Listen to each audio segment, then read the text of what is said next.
Hi, I'm Alexandria Rivens, and I'm going to be talking about 10 important events that I've chosen out of laws and cases from our readings that impacted the education of ELLs. This is my CAA number 3. So, the Brown versus Board of Education is the first in my timeline. It's in 1954, and it outlawed segregated schools as inconsistent with equal education. Is important to education of ELLs because it allowed students of different races to join together, so their schools couldn't be left behind while the schools with white people prospered. So back then, African American, Hispanic, minority schools would be left basically to just, fend for themselves, and they wouldn't get the same treatment or same learning opportunities as Caucasian schools. The National Defense Education Act of 1958 is my second um, event that occurred that I think is important to the ELLs.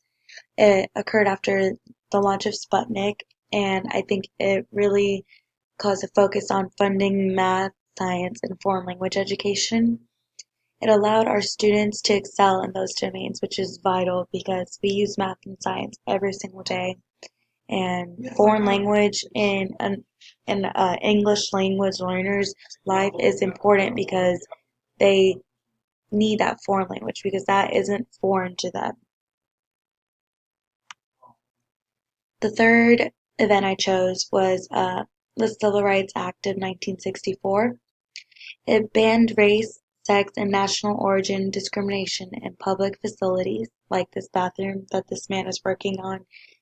He is actually changing the sign from white men to just men so that men of all races, can go in that bathroom.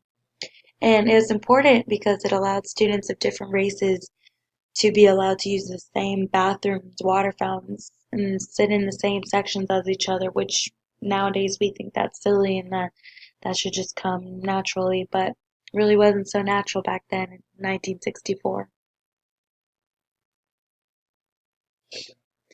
The Another one, the fourth one I chose is the Elementary and Secondary Education Act of 1965. It addresses academic needs of poor students, and it's important to the education of ELLs because it improved the schooling of ELLs by not allowing for biased teachers. It also helped because teachers should just believe that poor rich students can be taught.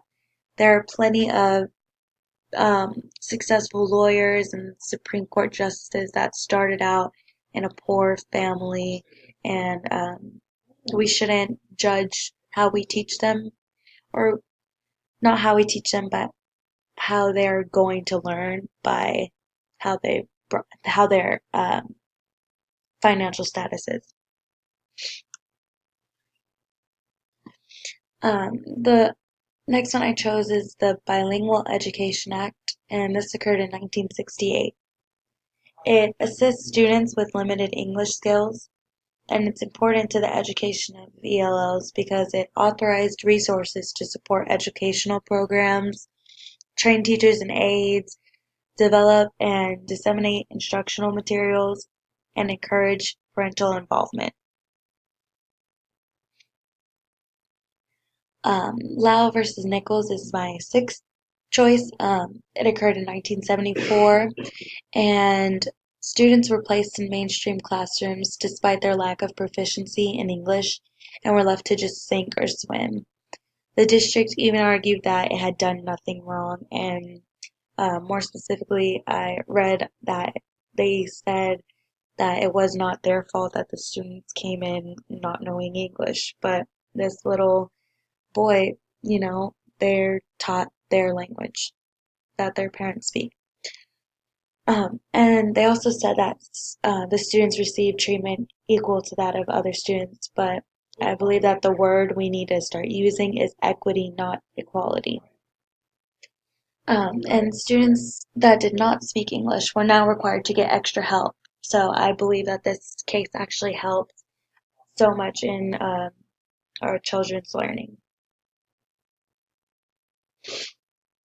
In the Castaneda versus Pickard case in 1981, it put into place a mechanism that will determine the program's effectiveness in achieving its instructional goals for ELLs.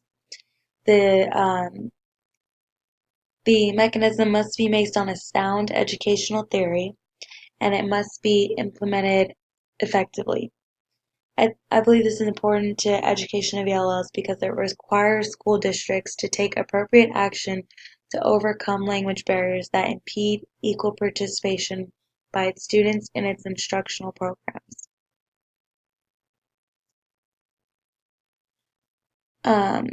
National Association for Bilingual Education of 1984. So this portion of Title IX funds support special alternative instructional programs that did not use English learners' native language. The importance to education of ELLs is that it won several grant programs such as the Family English Literacy, Special Populations, Academic Excellence, and Developmental Bilingual Education. This helped ELLs in assisting the parents, and then for needs of preschool gifted and talented and special education of limited English proficiency, and then replicating exemplary instructional models and supporting native language maintenance, which I believe is the most important point of this whole thing, is to make sure these native language speakers are able to keep their native language intact and not get robbed of that because we think that they should speak English. The No Child Left Behind Act of 2001 is a federal policy that requires states to annually assess progress of K through 12 ELLs in language domains of listening, speaking, reading, and writing. I actually am not a complete fan of this one. I know that they refer to ELLs as LEPs, which is limited English proficient, which kind of puts a deficit on these ELLs. It's important because the policies for language minority students learning English changed dramatically. It allowed teachers to get an idea of which students are learning English efficiently. So all these annual assessments are going to help these teachers in knowing which kids need more help, which kids are doing good, are on track, and yeah. So my final one is the Texas Administrative Code from Chapter 74.4B4 in 2007. It required school districts to provide second language acquisition instruction to ELLs in grade 3 and up who are at the beginning or intermediate level of English language proficiency by state's English language proficiency assessment system. It required focused, targeted, and systematic instruction to provide them with foundation of English language vocab, grammar, syntax, and English mechanics. So this is the event that kind of helped us pay more attention to the upper grade levels and how their English is coming, and not just speaking English, but the foundation. So everything that lies beneath it, the vocab, the grammar, um, everything that's vital in everyday speaking and not just, writing.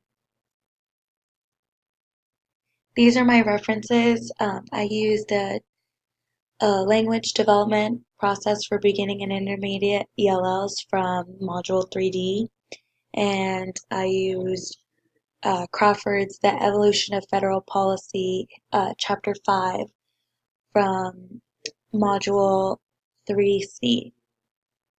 And that is it. Thank you for listening.